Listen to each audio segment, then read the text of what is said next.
अस्सलाम वालेकुम।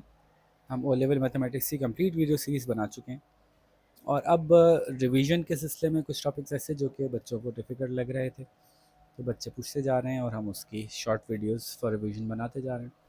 आज जो टॉपिक हमने डिस्कस करना है उसका नाम है प्रोबेबिलिटी। आसान टॉपिक है, ओ लेवल्स के हद तक तो जो कॉन्सेप्ट जितना पूछा जा रहा है उस हद तक तो आसान ही है, छोटा सा है। और आउट ऑफ 10 या आउट ऑफ 1 या आउट ऑफ 100 या परसेंटेज में किसी भी एंगल से इसको समझ लें, एक तरफ से समझ लें, बाकी सारी तरफ से समझ में आ जाता है। तो शुरू करते हैं विदाउट एनी फर्दर ड्यू।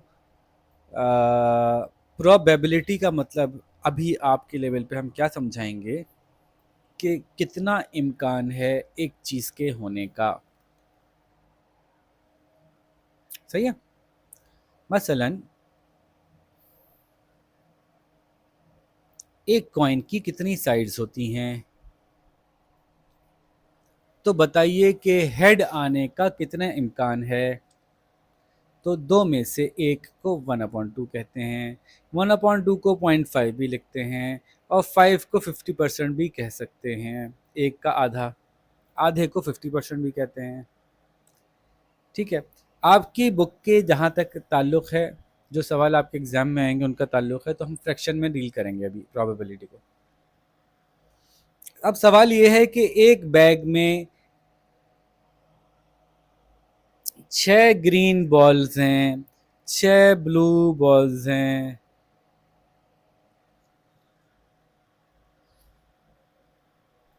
अब बताइए, ये है ना,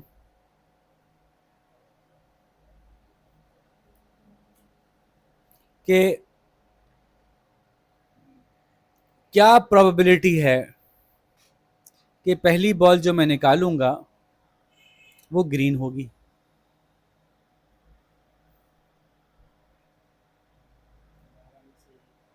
नहीं, प्रोबेबिलिटी को लिखने का तरीका ये होता है कि टोटल इवेंट्स कितने हो सकते हैं। 12, 12 ऑप्शन है, 6 ही है, 6 हैं।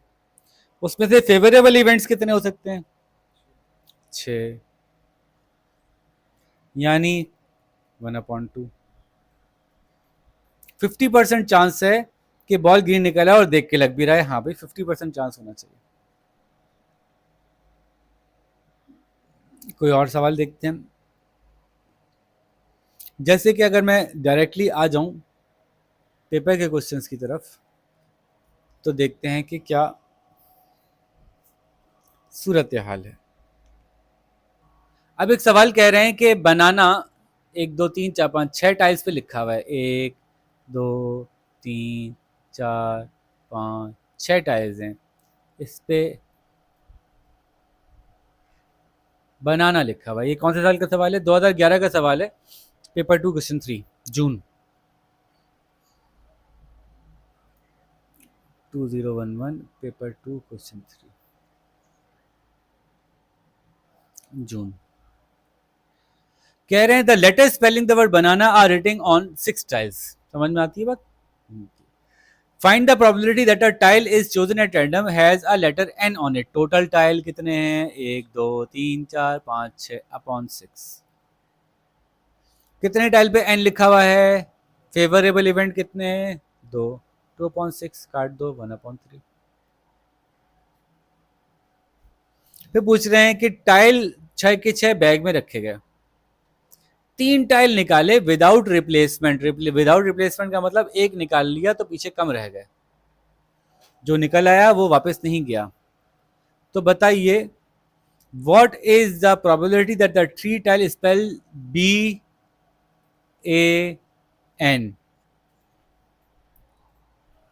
तो इसका मतलब है पहले टाइल पे क्या प्रोबेबिलिटी थी कि बी ही होगा। कितने बी हैं, 1/6। पहले तो ये समझ लें। दूसरे 1/6/6। दूसरे टाइल में क्या प्रोबेबिलिटी थी कि वो ए ही होगा, 6 नहीं बचे, एक जा चुका है। उसके बाद 1 2 3 है ए, कितने में से, 5 में से, ये भी निकल गया। तीसरे टाइल में क्या प्रोबेबिलिटी थी कि एन होगा, कितने एन हैं? कितने में से? 4 में से। 4 बच गए ना। एक ए निकाल लिया, एक बी निकाल लिया, चला गया। एक ए निकला, इसी की तो प्रोबेबिलिटी निकाली, एक ए निकलने की प्रोबेबिलिटी। अभी बाकी पीछे 2 ए बाकी हैं। 2/4। अभी इनको क्या करना है बताता हूँ। जब मैं चाहता हूं कि ये भी हो और ये भी हो और ये भी लाजमी हो, तो फिर प्रोबेबिलिटी कम हो जाएगी ना। खाली बी निकलने की प्रोबेबिलिटी इतनी होगी, उससे कम आएगी ए निकलने की, यानी बी और ए दोनों निकलने की। बी भी निकले, दूसरा ए भी निकले, तीसरा एन भी निकले, फिर चौथा एन भी निकले, तो ये प्रोबेबिलिटी और चांस और कम हो जाना चाहिए। फ्रैक्शन में खास तौर पे प्रॉपर फ्रैक्शन में, जिसमें नीचे वाला बड़ा ऊपर वाला छोटा हो, न्यूमरेटर छोटा डिनोमिनेटर बड़ा हो, जितना मल्टीप्लाई करते आते हैं वैल्यू उतनी छोटी होती आती है, क्योंकि नीचे वाला बड़ा है, आपस में मल्टीप्लाई होकर ये ज़्यादा बड़ा हो जाएगा और छोटा जवाब आएगा। तो जब ये कहा जाता है कि ये भी हो साथ में ये ज़रूर हो और साथ में ये भी ज़रूर हो, तो फिर हम इनकी प्रोबेबिलिटीज़ को आपस में मल्टीप्लाई कर देते हैं, सिंप्लीफाई कर दें। यहाँ सिंप्लीफाई हो रहा है, डायरेक्ट मल्टीप्लाई करें। 2 1 ज़ा 2, 2 2 ज़ा 4, 3 1 ज़ा 3, 3 2 ज़ा 6, ख़त्म होगा पर। 2 2 ज़ा 4, 5 ज़ा 20, 1/20।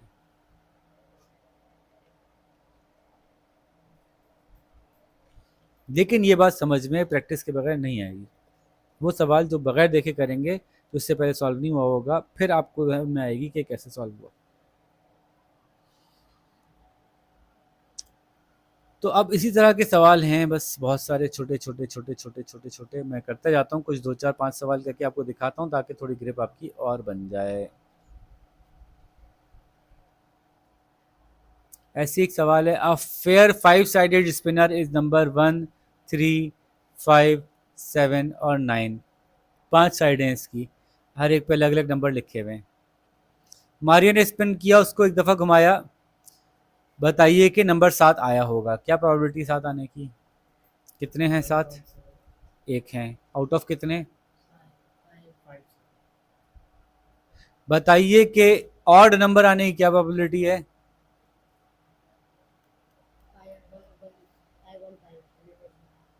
पाँचों के पाँचों ऑड हैं, पाँचों में से, इसलिए 5.5 यानी 100% यानी 1।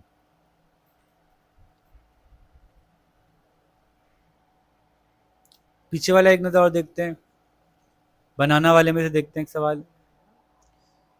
अब टाइल वापस रख दिए गए, प्रोसेस रिपीट कर दिया गया। बताइए कि 3 टाइल स्पेल आइदर ANN या ANA।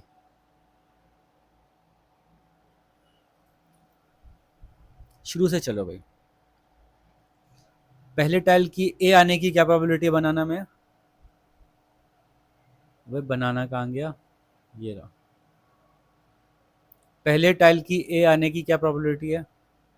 1 2 3 ए है, 3/6। दूसरे टाइल की एन आने की क्या प्रोबेबिलिटी है? 1 2 एन है, 5 में से, 2/5। फिर जब ये भी कट गया, तो तीसरे टाइल के एक ए कट गया, एक एन कट गया। तीसरे टाइल के फिर एन आने की क्या प्रोबेबिलिटी है? एक ही कटे, अब एक एन बचा हुआ है आउट ऑफ 4। ये समझ में आ रही है? अच्छा, दोबारा देखते हैं। क्यों नहीं मिट रहा?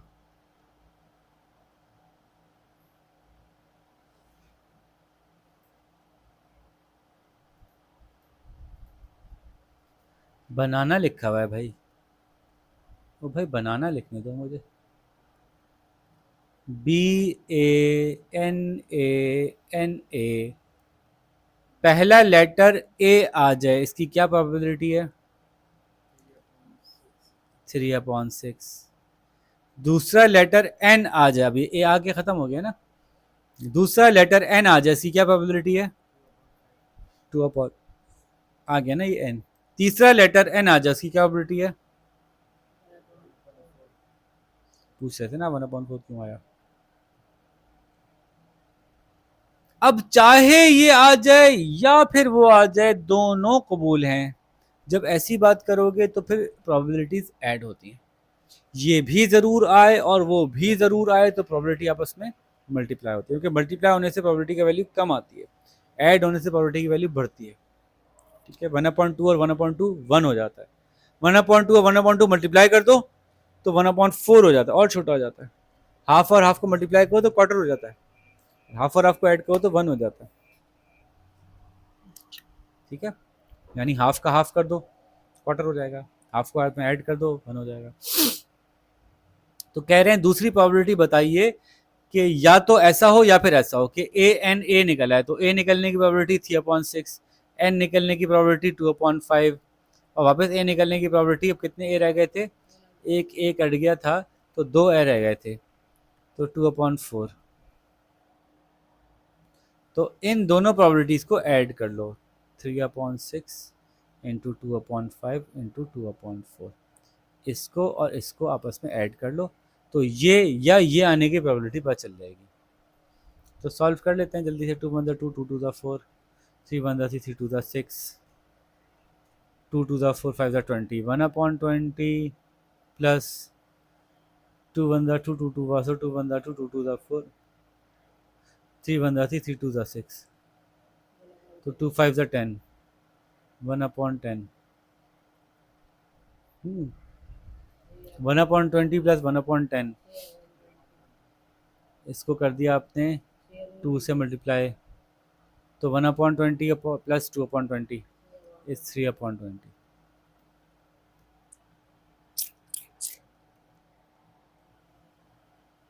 समझ में आ रही है बात? प्रोबेबिलिटी कब मल्टीप्लाई होती है और कब ऐड होती है, ये भी हो लाजमन ये भी हो और लाजमन ये भी हो, इनकी प्रोबेबिलिटी आपस में मल्टीप्लाई हो जाएंगी। ये हो या फिर ये हो, तो इन दोनों की प्रोबेबिलिटी आपस में ऐड हो जाएंगी।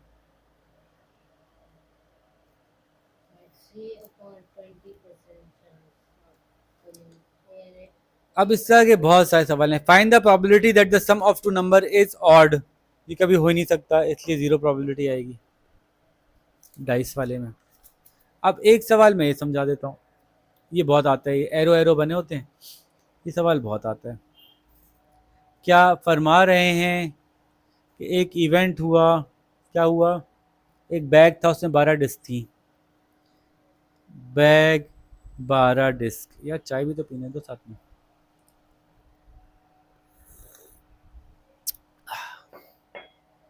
उसमें से 8 ब्लू हैं और 4 रेड हैं। पहली डिस्क पिक की जाती है और रिप्लेस नहीं की जाती, दूसरी डिस्क पिक की जाती है और रिप्लेस नहीं की जाती। ट्री डायग्राम बना दो।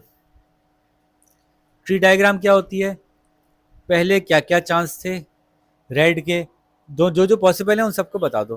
पहले इवेंट में क्या हुआ, फर्स्ट इवेंट या तो रेड निकली या ब्लू निकली। ठीक है, ब्लू के कितने चांस हैं, 8, 8 आउट ऑफ 12। रेड के कितने चांस हैं, 4 आउट ऑफ 12। ऐसे लिखते हैं, इसको सिंप्लीफाई कर लीजिएगा, ये 2/4 हो गया, 2/3 हो गया, ये 1/3 हो गया। अब दूसरी बॉल निकली, फिर 2 चांस थे रेड या ब्लू करने के। अब क्या चांस है, अगर पहली ब्लू निकली थी तो दूसरी ब्लू निकलने का क्या चांस है, दूसरी रेड निकलने का क्या चांस है।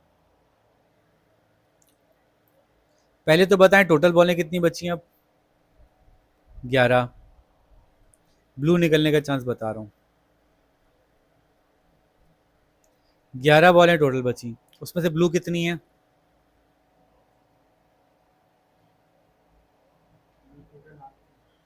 7 है, एक यहाँ निकल आई ना।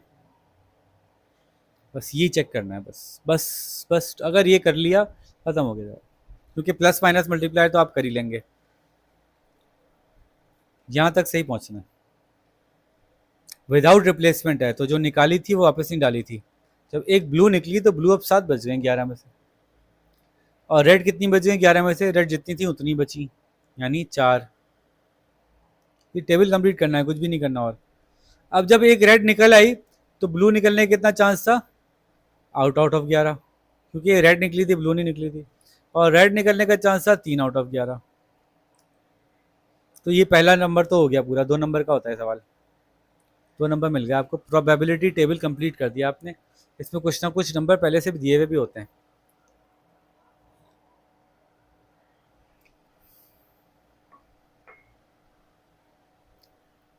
अच्छा आगे चलिए, अब ये कुछ आपको चीजें बताएंगे। बताइए इस बात की क्या प्रोबेबिलिटी है कि दोनों रेड हों? पहली तो रेड हो ही, तो ये वाला तो एरिया जाए चलेगा ही नहीं। ये भी रेड हो और ये भी रेड हो, दोनों रेड ही हो, तो इसका मतलब मल्टीप्लाई होगा। पहली रेड आने की प्रोबेबिलिटी क्या है? 1/3। दूसरी रेड आने की प्रोबेबिलिटी क्या है? 3/11। मल्टीप्लाई करके निकालो 1/11। मुश्किल बात है कोई? कम से कम एक, अब कम से कम एक ऐसी हो, यानी ये भी चलेगा और ये भी चलेगा। ओके, अभी देखते हैं कि इसको कैसे अटैक करना है। कम से कम कहाँ गया? ये रहा। कम से कम एक ब्लू है। अगर इसमें से एक ब्लू है तो इसकी क्या प्रोबेबिलिटी है?